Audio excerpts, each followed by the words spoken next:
Hello everyone, welcome back to my channel. ಸ್ನೇಹಿತರೆ, ಇವತ್ತಿನ ವಿಡಿಯೋದಲ್ಲಿ ನಾವೇನು ಕಲಿತಾ ಇದೀವಿ ಅಂತ ಹೇಳಿದ್ರೆ, ಇಂಗ್ಲಿಷ್ ಮಾತಾಡಬೇಕಾದ್ರೆ ನಾವು ಸಾಮಾನ್ಯವಾಗಿ ಸಣ್ಣ ಪುಟ್ಟ ಮಿಸ್ಟೇಕ್ಗಳು ಮಾಡೋದು ಸಹಜ. ಆದರೆ ಆ ಮಿಸ್ಟೇಕ್ಗಳನ್ನ ನಾವು ಸರಿಪಡಿಸ್ಕೊಂಡು ಸರಿಯಾದ ರೀತಿಯಲ್ಲಿ ಮಾತಾಡೋದು ಕಲ್ತ್ರೆ ಅದು ನಮಗೂ ಒಳ್ಳೇದು, ಇನ್ನೊಬ್ಬರಿಗೂ ಒಳ್ಳೇದು. ಇನ್ನೊಬ್ರಿಗೆ ಯಾಕೆ ಒಳ್ಳೇದು ಅಂತ ಹೇಳಿದ್ರೆ, ನೀವು ಅವ್ರ ಹತ್ರ ಮಾತಾಡಬೇಕಾದ್ರೆ ಅವರಿಗೆ ಅರ್ಥ ಆಗುತ್ತೆ, ಸ್ಪಷ್ಟವಾಗಿ ಅರ್ಥ ಆಗುತ್ತೆ. ಸೊ ಕಾಮನ್ ಆಗಿ ನಾವು ಇಂಗ್ಲಿಷ್ ಮಾತಾಡಬೇಕಾದ್ರೆ ಸಣ್ಣ ಪುಟ್ಟ ತಪ್ಪುಗಳನ್ನು ಮಾಡೋದು ಸಹಜ. ಆದರೆ ಅದನ್ನ ನೆಗ್ಲೆಕ್ಟ್ ಮಾಡ್ತೀವಿ. ಈ ನೆಗ್ಲಿಜೆನ್ಸ್ ಇಂದ ಏನಾಗುತ್ತೆ, ನೀವು ಮಾತಾಡೋ ಇಂಗ್ಲಿಷ್ ಇನ್ನೊಬ್ಬರಿಗೂ ಅರ್ಥ ಆಗಲ್ಲ, ಇನ್ನೊಬ್ರು ಸರಿಯಾಗಿ ಮಾತಾಡಿದ್ರೆ ಅದು ನಿಮಗೆ ತಪ್ಪು ಅಂತ ಕೆಲವು ಸಲ ಅನ್ಸ್ಬಿಡುತ್ತೆ. ಹಾಗಾಗಿ ಈ ಸೀರೀಸ್ ಅಲ್ಲಿ, ಈ ವಿಡಿಯೋ ಸೀರೀಸ್ ಅಲ್ಲಿ ನಾನೇನ್ ಮಾಡ್ತಾ ಇದ್ದೀನಿ, ಸಣ್ಣ ಪುಟ್ಟ ಮಿಸ್ಟೇಕ್ಸ್ ಅನ್ನ, ಸಣ್ಣ ಪುಟ್ಟ ಅಂತಲ್ಲ, ಬೇಸಿಕ್ ಲೆವೆಲ್ ಇಂದ ಇಂಟರ್ಮೀಡಿಯೇಟ್ ಮತ್ತೆ ಅಡ್ವಾನ್ಸ್ ಲೆವೆಲ್ ಅಲ್ಲಿ ಏನೇನು ಮಿಸ್ಟೇಕ್ಸ್ ಆಗುತ್ತೆ ಅನ್ನೋದನ್ನ ನಾನು ಕವರ್ ಮಾಡಿದ್ದೀನಿ. ಸುಮಾರು ಸೆಂಟೆನ್ಸ್ ಗಳಿದಾವೆ. ಇದನ್ನ ಎಲ್ಲದನ್ನು ನೀವು ನೋಡಿದ್ರೆ ಮಾತ್ರ ನಿಮಗೆ ಉಪಯೋಗ ಆಗುತ್ತೆ. ಓಕೆ, ಸೊ ನಮಸ್ಕಾರ ಸ್ನೇಹಿತರೆ, ನಾನು ನಿಮ್ಮ ಇಂಗ್ಲಿಷ್ ಟ್ರೈನರ್ ಅನಿಲ್ ಕುಮಾರ್. ಬನ್ನಿ ಇಂಗ್ಲಿಷ್ ಕಲಿಯೋಣ ಚಾನಲ್ಗೆ ಮತ್ತೊಮ್ಮೆ ಎಲ್ಲರಿಗೂ ಸ್ವಾಗತ, ಸುಸ್ವಾಗತ. ಸ್ನೇಹಿತರೆ, ನೀವು ಚಾನಲ್ಗೆ ಹೊಸಬರಾಗಿದ್ದರೆ ದಯವಿಟ್ಟು ಚಾನಲ್ ಅನ್ನು ಸಬ್ಸ್ಕ್ರೈಬ್ ಮಾಡೋದನ್ನ ಮರಿಬೇಡಿ. ಹಾಗೆ ಪಕ್ಕದಲ್ಲಿರುವ ಬೆಲ್ ಐಕಾನ್ ಕ್ಲಿಕ್ ಮಾಡಿ. ನಾವು ಹಾಕುವ ಎಲ್ಲ ವಿಡಿಯೋಗಳು ನಿಮಗೆ ನೋಟಿಫಿಕೇಶನ್ ಬರುತ್ತೆ. ನೋಟಿಫಿಕೇಶನ್ ಬಂದ ತಕ್ಷಣ ಜಸ್ಟ್ ವಿಡಿಯೋನ ಕ್ಲಿಕ್ ಮಾಡೋದು ಸಾಕು. ಈಗೆಲ್ಲ ಇಂಗ್ಲಿಷ್ ಹೇಳಿ, ರೈಟ್?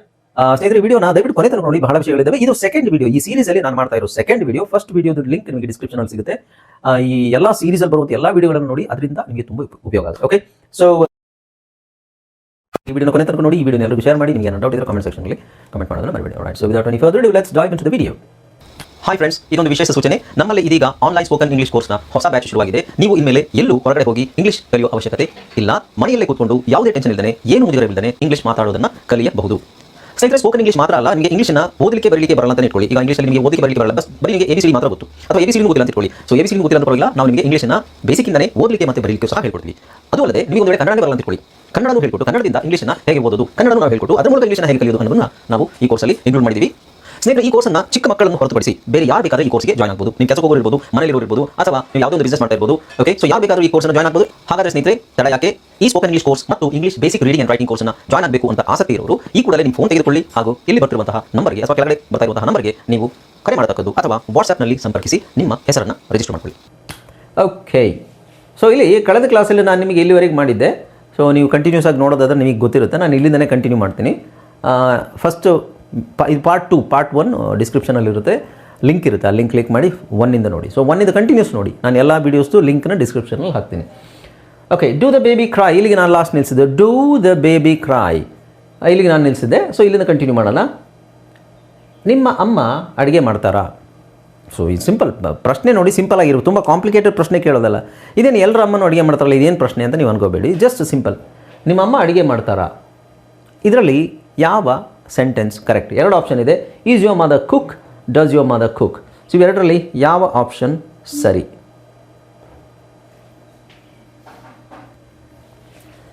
ಇವೆರಡರಲ್ಲಿ ಯಾವ ಆಪ್ಷನ್ ಸರಿ ಇದೆ ನೋಡಿ. ಈಸ್ ಯೋರ್ ಮದರ್ ಕುಕ್ ಸರಿನಾ, ಅಥವಾ ಡಸ್ ಯೋರ್ ಮದರ್ ಕುಕ್ ಸರಿನಾ? ಇವೆರಡರಲ್ಲಿ ಯಾವ ಆಪ್ಷನ್ ಸರಿ? Okay, let me see. Does your mother cook or is your mother cook? ಇವೆರಡರಲ್ಲಿ ಸರಿ ಯಾವುದು? ಸರಿ ನಿಮಗೆ ಅನಿಸುತ್ತೆ ಈಸ್ ಯೋರ್ ಮದರ್ ಕುಕ್ ಅಂತ ಸರಿ ಅನಿಸುತ್ತಾ? Yeah, so the correct answer is does your mother cook. Does your mother cook. Okay, so ನಿಮ್ಮ ಅಮ್ಮ ಅಡುಗೆ ಮಾಡ್ತಾರಾ? Yes, of course my mother cooks. So this one is correct. Does your mother cook, this is correct. Okay, so ಯಾರಾದರೂ ಈ ಥರ is your mother cooks ಈ ಥರನೂ ಕೇಳ್ತಾರೆ. ಡಸ್ ಯೂಸ್ ಮಾಡಲ್ಲ, ಯೋರ್ ಮದರ್ ಕುಕ್ ಕರೆಕ್ಟ್. ಇದು ತಪ್ಪಿದು. ಇಲ್ಲಿ ನೀವು ಹಂಗೆ ಕೇಳಬೇಕಾದ್ರೆ ಎಸ್ ಆಗಿ ಯೋರ್ ಮದರ್ ಕುಕ್ಸ್ ಅಂತ ಹೇಳಬೇಕು. ನೀವು ಡಸ್ ಯೂಸ್ ಮಾಡೋಕ್ಕೆ ನಿಮಗೆ ಇಷ್ಟ ಇಲ್ಲ ಅಂದರೆ, ಆ್ಯಕ್ಚುಲಿ ಕರೆಕ್ಟಾಗಿ ಹೇಳೋದಾದರೆ ಡಸ್ ಯೂಸ್ ಮಾಡಲೇಬೇಕು. ಯೂಸ್ ಮಾಡಿದ್ರೆ ಮಾತ್ರ ಅದು ಸರಿ ಅಂತ ಅನಿಸ್ಕೊಳ್ಳುತ್ತೆ. Okay, so is your mother cook, does your mother cook, ಇವೆರಡರಲ್ಲಿ ಸರಿ ಯಾವುದು? Does your mother cook. Okay, so Ravi cricket ಆಡ್ತಾನಾ? ರವಿ ಕ್ರಿಕೆಟ್ ಆಡ್ತಾನಾ? ಇದನ್ನು ಕೇಳೋದು, ಇಂಗ್ಲೀಷಲ್ಲಿ ಕೇಳೋದು. ಇವೆರಡರಲ್ಲಿ ಯಾವುದು ಸರಿ ಅಂತ ನೋಡಿ. ಡೂ ರವಿ ಪ್ಲೇ ಕ್ರಿಕೆಟ್ ಸರಿನಾ, ಅಥವಾ ಡಸ್ ರವಿ ಪ್ಲೇ ಕ್ರಿಕೆಟ್ ಸರಿನಾ? ಇವೆರಡರಲ್ಲಿ ಯಾವುದು ಸರಿ? ನಿಮಗೆ ಏನು ಅನಿಸುತ್ತೆ? ಡೂ ರವಿ ಪ್ಲೇ ಕ್ರಿಕೆಟ್ ಅಂತ ಅನಿಸುತ್ತಾ? ಓಕೆ, ಸೊ ಕರೆಕ್ಟ್ ಆನ್ಸರ್ ಏನು? Does Ravi play cricket. Correct answer, this is wrong. Okay, do Ravi play cricket, this is wrong. Does ಹಾಕಬೇಕು. ಯಾಕೆಂದರೆ ರವಿ ಅನ್ನೋನು ಮೂರನೇ ವ್ಯಕ್ತಿ ಒಬ್ಬ ವ್ಯಕ್ತಿ ಬಗ್ಗೆ ನಾವು ಕೇಳಬೇಕಾದ್ರೆ ಮೂರನೇ ವ್ಯಕ್ತಿ ವಿಷಯ, ವಸ್ತು, ಪ್ರಾಣಿ, ಪಕ್ಷಿ ಇಂಥವೇನಾದರೂ ಅದು ಡಸ್ ಅಂತ ಯೂಸ್ ಮಾಡ್ತೀವಿ. ಓಕೆ, ಸಿ ಡಸ್ಸನ್ನು ತುಂಬ ಜನ ಯೂಸ್ ಮಾಡಲ್ಲ. ಓಕೆ, ಯಾಕೆ ಯೂಸ್ ಮಾಡಬೇಕು ಅಂತ ಡಸ್ ನಿಜವಾಗ್ಲೂ ಆ ಪದ ಇರೋದೇ ಕೆಲವ್ರಿಗೆ ಗೊತ್ತೇ ಇಲ್ಲ. Okay right. ನಾವು ನೀವು ಪ್ರತಿದಿನ ಓದ್ತೀರಾ, ನೀವು ಪ್ರತಿದಿನ ಓದ್ತೀರಾ, ಇದನ್ನು ಹೇಗೆ ಹೇಳ್ತೀವಿ ನಾವು ಪ್ರಶ್ನೆ ಕೇಳೋದಾದರೆ, are you read every day, are you read every day, read ಕೆಲವು ಸಲ ರೆಡ್ ಅಂತಲೂ ಓದ್ಬಿಡ್ತೀರಾ. Are you read every day or do you read every day, ಇವೆರಡರಲ್ಲಿ ಯಾವುದು ಸರಿ? ನಿಮಗೇನು ಅನಿಸುತ್ತೆ? ನಾನಿದು ಸರಿ ಅಂತ ಹೇಳ್ತೀನಿ, ಒಪ್ತೀರಾ? ಇಲ್ಲ, because this is wrong. So do you read every day, do you read every day, ನೀವು ಪ್ರತಿದಿನ, or do you read news paper every day, or do you study every day, do you read English every day? Do you ಅಂತ ಕೇಳ್ತೀವಿ ಹೊರತು are you ಅಂತ ಕೇಳಲ್ಲ. ನಾನು ಹೇಳಿದೆ ನಿಮಗೆ, ಆರ್ ಯು ಎಲ್ಲಿ ಯೂಸ್ ಮಾಡ್ತೀವಿ? Are you happy, are you sad, are you feeling tired, are you tired ಅಂತ ಕೇಳ್ತೀವಿ. ಅಥವಾ ING ಯೂಸ್ ಮಾಡ್ತೀವಿ, are you studying something or are you watching something. ಇಷ್ಟು ಹೇಳಬೇಕಾದ್ರೆ ಡೂ ಯು ಸಾಮಾನ್ಯವಾಗಿ ನಾವು ಕೇಳಬೇಕು, ಸಿಂಪಲ್ ಪ್ರೆಸೆಂಟಲ್ಲಿ do you read every day, do you use ಮಾಡಬೇಕು, are you is wrong. Okay, so do you read every day is correct. ಅವಳು ಕನ್ನಡ ಮಾತಾಡ್ತಾಳ, ಅವಳು ಕನ್ನಡ ಮಾತಾಡ್ತಾಳ. ಡಸ್ ಶಿ ಸ್ಪೀಕ್ಸ್ ಕನ್ನಡ, ಇದು ಸರಿನಾ? ಅಥವಾ ಡಸ್ ಶಿ ಸ್ಪೀಕ್ ಕನ್ನಡ ಸರಿನಾ?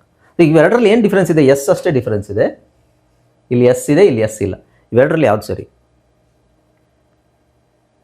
So this is wrong, this is correct. Does she speak, ನಾನು ಪ್ರತಿ ಸಲ ಹೇಳ್ತೀನಿ, ES ನಿಮಗೆ ಸೆಂಟೆನ್ಸಲ್ಲಿ ES ಆಲ್ರೆಡಿ ಬಂದರೆ ಇಲ್ಲಿ ನಾವು ಎಸ್ ಹಾಕೋದಿಲ್ಲ. Okay, so does she speak, does she go, does she read, does she right, does she Singh ಹೇಳಬೇಕು ಹೊರತು ಡಸ್ ಶಿ ಸ್ಪೀಕ್ಸ್ ಅಲ್ಲ, ಡಸ್ ಶಿ ರೈಟ್ಸ್ ಅಲ್ಲ. ಓಕೆ, ಸೊ ಅದು ಕರೆಕ್ಟಾಗಿ ನೆನಪಲ್ಲಿ ಇಟ್ಕೊಳ್ಳಿ. Right, let's move on. Next ನೋಡಿ, ನೀವು ಈಗ ಹೋಗ್ತಿದ್ದೀರಾ, ನೀವೀಗ ಹೋಗ್ತಾ ಇದ್ದೀರಾ, ಇದರಲ್ಲಿ ಯಾವ್ದು ಸರಿ? ಆರ್ ಯು ಗೋ ನಾವ್, ಆರ್ ಯು ಗೋಯಿಂಗ್ ನಾವ್? ಇದಕ್ಕಿಂತ ಮುಂಚೆನೇ ನಾನು ನಿಮಗೆ ಒಂದು ಕ್ಲೂ ಕೊಟ್ಟಿದ್ದೆ, are you go or are you going?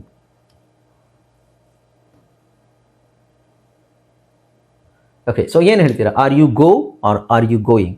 Correct answer ಏನು? Are you going. Are you going now? ಈಗ ಹೋಗ್ತಾ ಇದ್ದೀರಾ? Are you going now? ಈಗ ಹೋಗ್ತಾ ಇದ್ದೀರಾ? ಓಕೆ, ನಾವು ಅವನು ಮಲಗಿದಾನ, ಅವನು ಮಲಗಿದಾನ ಸರಿನಾ? ಇದು ಈಸ್ ಹಿ ಸ್ಲೀಪ್? ಓಕೆ, ಇನ್ನೊಂದು ಆಪ್ಷನ್ ಏನಿದೆ? Is he sleeping? ಇವೆರಡರಲ್ಲಿ ಈಸ್ ಹಿ ಸ್ಲೀಪ್, ಅವನು ಮಲಗಿದಾನ, is he sleep? Okay, so ಇಲ್ಲಿ ಸರಿ ಆಗುವಂಥ ಚಾನ್ಸ್ ಯಾವುದು? ಇಲ್ಲಿ ಈಸ್ ಹಿ ಅಸ್ಲೀಪ್. ಈಗ ಅಸ್ಲೀಪ್, ಈಸ್ ಹಿ ಅಸ್ಲೀಪ್ ಅಂತಿದ್ರೆ ಸರಿ, ಅವನು ನಿದ್ರಾಹೀನನಾಗಿದ್ದಾನ ಅಥವಾ ನಿದ್ರೆಯಲ್ಲಿದ್ದಾನ ಅವನದು, is he asleep, that is okay. ಅಥವಾ ನಿಮಗೆ ಆಪ್ಷನ್ ಇಲ್ಲ ಅಂತ ಹೇಳಿದ್ರೆ ಅವನು ನಿದ್ರೆ ಮಾಡ್ತಾ ಇದ್ದಾನ, ಅವನು ಮಲಗಿದಾನ, ನಿದ್ರೆ ಮಾಡ್ತಾ ಇದ್ದಾನೆ, ಈಸ್ ಹಿ ಸ್ಲೀಪಿಂಗ್?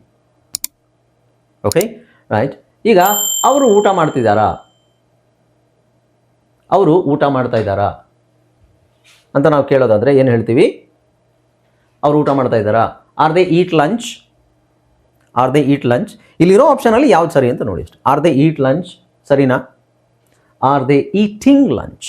ಸೊ ಇದು correct. Are they eating lunch, are they eat lunch is absolutely wrong. So are they eating, ನಾನು ಹೇಳಿದೆ ಆರ್ ಬಂದಾಗ ಒಂದು ING ಬರಬೇಕು, ಇಲ್ಲಾಂದ್ರೆ ಸ್ಟೇಟ್ ಆಫ್ ಬೀಯಿಂಗ್ ಬರಬೇಕು, ರೈಟ್? ಓಕೆ, ಮಳೆ ಬರ್ತಿದೆಯಾ?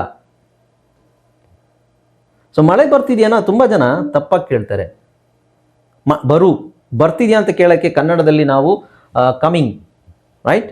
ಐ ಆಮ್ ಕಮಿಂಗ್, ನಾನು ಬರ್ತಾ ಇದ್ದೀನಿ. ಬಟ್ ಇಲ್ಲಿ ಮಳೆ ಅಂತ ಬಂದಾಗ ಮಳೆ ಬರ್ತಿದೆಯಾ? ಈಸ್ ದ ರೈನ್ ಕಮಿಂಗ್ ಸರಿನಾ? ಇಲ್ಲ. ಅಥವಾ ಈಸ್ ಇಟ್ ರೈನ್, ಇದು ಸರಿನಾ? Is it raining? ಇವೆರಡರಲ್ಲಿ ಯಾವ್ದು ಸರಿ? ಯಾವುದು? Is it raining is correct. Is it raining? So raining ಅನ್ನೋದು ಕ್ರಿಯೆ. Is it raining? ಮಳೆ ಬರ್ತಾ ಇದೆಯಾ? ಓಕೆ, ನೆಕ್ಸ್ಟ್, ಮಕ್ಕಳು ಆಡ್ತಿದ್ದಾರಾ? ಮಕ್ಕಳು ಆಡ್ತಿದ್ದಾರಾ? ಈಸ್ ಚಿಲ್ಡ್ರನ್ ಪ್ಲೇಯಿಂಗ್ ಅಥವಾ are the children playing? Are the children playing or is children playing? ಇವೆರಡರಲ್ಲಿ ಯಾವ್ದು ಸರಿ? ಸೊ ಇಲ್ಲಿ ನಿಮಗೆ ತುಂಬ ಕ್ಲಾರಿಟಿ ಅಂದರೆ ಈಸ್ ಅಂತ ನಾವು ಯಾವುದಕ್ಕೆ ಬಳಸ್ತೀವಿ? ಇಲ್ಲಿ ಚಿಲ್ಡ್ರನ್ ಅನ್ನೋದು ತುಂಬ ಜನ ಮಕ್ಕಳು. ಸೊ ಚಿಲ್ಡ್ರನ್ ಅಂದರೆ ಒಂದಕ್ಕಿಂತ ಜಾಸ್ತಿ ಇರುವಂಥದ್ದು, ಚೈಲ್ಡ್ ಚಿಲ್ಡ್ರನ್, ರೈಟ್? ಚಿಲ್ಡ್ರನ್ ಅನ್ನೋದು ಇರಬೇಕಾದ್ರೆ ಚಿಲ್ಡ್ರನ್ ಬಂದಾಗಲೇ ಅದು that's a plural noun. So ಹಾಗಾಗಿ are the children playing? Are the children playing? ಮಕ್ಕಳು ಆಟ ಆಡ್ತಿದ್ದಾರಾ? Are the children playing? ಮಕ್ಕಳು ಆಟ ಆಡ್ತಿದ್ದಾರಾ ಅಥವಾ ಏನಾದರೂ ಸುಮ್ಮನೆ ಟಿ ವಿ ನೋಡ್ತಾ ಕೂತ್ಕೊಂಡಿದ್ದಾರಾ ಅಥವಾ ಮೊಬೈಲ್ ನೋಡ್ತಾ ಇದ್ದಾರಾ? Are they playing? Okay, right. Let's see the next one. ಅವಳು ಹಾಡ್ತಿದ್ದಾಳಾ? ಅವಳು ಹಾಡ್ತಿದ್ದಾಳಾ? ಇದಕ್ಕೆ ಹೆಂಗೆ ಹೇಳ್ತೀರಾ? Is she sing or is she singing? Singing. Singing ಗ ಅನ್ನೋ ತುಂಬ ಒತ್ತು ಹೇಳೋದು ಬೇಡ. Singing, singing. ಈ ಂಗ ಅಕ್ಷರ ಕ ಖ ಗ ಗ ಂಗ ಅನುನಾಸಿಕ ಂಗ ಹೇಳೋದು ಬಹಳ ಜನರಿಗೆ ಕಷ್ಟ. ಆ್ಯಕ್ಚುಲಿ ಇದು ಸಿಂಗ್ ಅಲ್ಲ, ಸಿಂಗ್ ಂಗ ಂಗ ಕ ಕ ಗ ಗ ಂಗ. ಸಿಂಗ್. ಈಸ್ ಶಿ ಸಿಂಗಿಂಗ್ ಅಥವಾ ಈಸ್ ಶಿ ಸಿಂಗ್, ಇವೆರಡರಲ್ಲಿ ಯಾವ್ದು ಸರಿ? So this is wrong, this is correct. Okay, is she singing. ಅವಳು ಹಾಡ್ತಿದ್ದಾಳಾ? Is she singing? Okay, right. Next, ನೀವು ಟಿ ವಿ ನೋಡ್ತಿದ್ದೀರಾ? ನೀವು ಟಿ ವಿ ನೋಡ್ತಾ ಇದ್ದೀರಾ? ಸೊ ಇದನ್ನು ಹೇಗೆ ಹೇಳ್ಬೋದು? Are you watch T V ಸರಿನಾ? Are you watching T V ಸರಿನಾ? Are you watching? ಸೊ ಇಲ್ಲಿ ತಿದ್ದೀರಾ ಸಿರಿ, ನೀವು ಟಿ ವಿ ನೋಡುತ್ತಾ ಇದ್ದೀರಾ, ತಾ ಇದ್ದೀರಾ ಬಂದಾಗ ಅಲ್ಲಿ ನಮಗೆ ING ಬರುತ್ತೆ. So this is correct. Are you watching T V?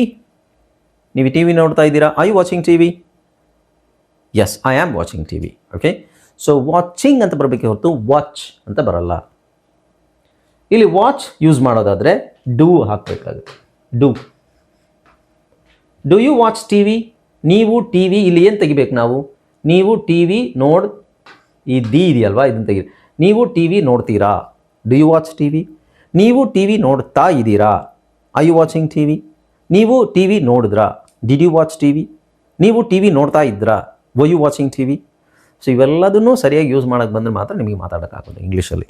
Okay, ಕರೆಕ್ಟಾಗಿ ಅರ್ಥ ಮಾಡ್ಕೊಳ್ಳಿ. These things are very important. ನೀವು ಮಿಸ್ಟೇಕ್ ಮಾಡ್ತಾ ಇದ್ದರೂ ಅದನ್ನು ಐಡೆಂಟಿಫೈ ಮಾಡೋಕ್ಕೆ ನಿಮಗೆ ಗೊತ್ತಾಗಬೇಕು.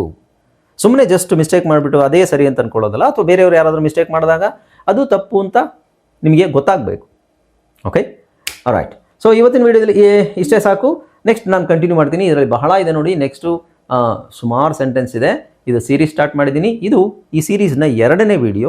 ಸೊ ಫಸ್ಟ್ ವೀಡಿಯೋ ಬೇಕಾದರೆ ನಿಮಗೆ ಡಿಸ್ಕ್ರಿಪ್ಷನಲ್ಲಿ ಸಿಗುತ್ತೆ. ಫಸ್ಟ್ ವೀಡಿಯೋ ಹೋಗಿ ನೋಡಿ. ಎಲ್ಲ ವೀಡಿಯೋಸ್ ನೋಡಿ. ಇದರಲ್ಲಿ ನಾನು ಒಂದು ಸೀರೀಸ್ ಮಾಡಿದರೆ ಸುಮಾರು ಒಂದು 10-15 ವೀಡಿಯೋಸ್ ಆಗೋ ಚಾನ್ಸಸ್ ಇದೆ. ಎಲ್ಲ 10 ನಿಮಿಷ ಮಾಡ್ತೀನಿ. ತುಂಬ ಲಾಂಗ್ ವೀಡಿಯೋ ಮಾಡಿದ್ರೆ ಬಹಳ ಬೋರ್ ಆಗುತ್ತೆ, ನೀವು ನೋಡೋದಿಲ್ಲ. ಹಾಗಾಗಿ ಸಣ್ಣ ವೀಡಿಯೋಸ್ ಮಾಡ್ತೀನಿ. ಇಷ್ಟೇ ಕಲಿತ್ರೆ ಸಾಕು. ಇದನ್ನು ಡೈಲಿ ಪ್ರಾಕ್ಟೀಸ್ ಮಾಡಿ. Right? Okay, so thank you so much for watching this video and I hope you enjoyed this video enjoy ಮಾಡಿದ್ದೀನಿ ಅಂತ ಅಂದ್ಕೊಂಡು ದಯವಿಟ್ಟು ಒಂದು ಲೈಕನ್ನು ಕೊಟ್ಬಿಡಿ. ಪ್ರತಿ ವಿಡಿಯೋಗೂ ಲೈಕ್ ಕೊಡಿ, ನೋಡೋ ವೀಡಿಯೋಸ್ಗೆಲ್ಲ ಲೈಕ್ ಕೊಡಿ. ಅದೇ ನೀವು ನಮಗೆ ಕೊಡೋ ಪ್ರೋತ್ಸಾಹ. ನಿಮಗೆ ಏನಾದರೂ ಡೌಟ್ ಇದ್ದರೆ ಕಾಮೆಂಟ್ ಸೆಕ್ಷನಲ್ಲಿ ಕಾಮೆಂಟ್ ಮಾಡಿ. ನೀವು ಇನ್ನೂ ಹೊಸಬರಾಗಿದ್ದರೆ ದಯವಿಟ್ಟು ಚಾನಲ್ನ ಸಬ್ಸ್ಕ್ರೈಬ್ ಮಾಡೋದನ್ನು ಮರಿಬೇಡಿ. ಹಾಗೆ ಪಕ್ಕದಲ್ಲಿರುವ ಬೆಲ್ ಐಕಾನ್ ಕ್ಲಿಕ್ ಮಾಡಿ, ಅದು ಬಹಳ ಮುಖ್ಯ. ಹಾಗೆ ವಿಡಿಯೋನ ಎಲ್ರಿಗೂ ಶೇರ್ ಮಾಡಿ. ನಿಮಗೆ ಏನಾದರೂ ಡೌಟ್ಸ್ ಇದ್ದರೆ ಕಾಮೆಂಟ್ ಸೆಕ್ಷನಲ್ಲಿ ಕಾಮೆಂಟ್ ಮಾಡಿ. And what else? ಎಸ್, ಹಾಗೆ ನಮ್ಮ ಹೊಸ ಕೋರ್ಸು ಸ್ಟಾರ್ಟ್ ಆಗಿದೆ. ರೀಡಿಂಗ್, ರೈಟಿಂಗ್, ಇಂಗ್ಲೀಷ್ ಓದೋದು ಬರೆಯೋದು. ನಿಮಗೆ ಯಾರಿಗಾದರೂ ನಿಮಗೆ ಓದೋಕ್ಕೆ ಬರೀ ಗೊತ್ತಿರೋದ್ರಿಂದ ಈ ವಿಡಿಯೋ ನೋಡ್ತಾ ಇರೋದು. ಸೊ ನಿಮ್ಮ ಸುತ್ತಮುತ್ತ ಅಥವಾ ನಿಮ್ಮ ಫ್ರೆಂಡ್ಸು, ನಿಮ್ಮ ಫ್ಯಾಮಿಲಿ ಸರ್ಕಲಲ್ಲಿ ಯಾರಾದರೂ ಅವರಿಗೆ ಓದೋದು ಬರೆಯೋದು ತುಂಬ ಸಮಸ್ಯೆ ಇದ್ದರೆ ಹೊಸ ಕೋರ್ಸ್ ಸ್ಟಾರ್ಟ್ ಆಗಿದೆ. ಆ್ಯಂಡ್ ಸ್ಪೀಕಿಂಗ್ ಕೋರ್ಸ್ ಕೂಡ ಕೆಳಗೆ ಕೊಟ್ಟಿರೋ ನಂಬರಿಗೆ ಕಾಂಟ್ಯಾಕ್ಟ್ ಮಾಡಿ. ಆಸಕ್ತಿ ಇದ್ದರೆ ಜಾಯ್ನ್ ಆಗಿರಿ. Okay, so thank you so much for watching this video. This is Anil Kumar signing off, and keep watching my videos until my next video uploads. Bye bye. Take care.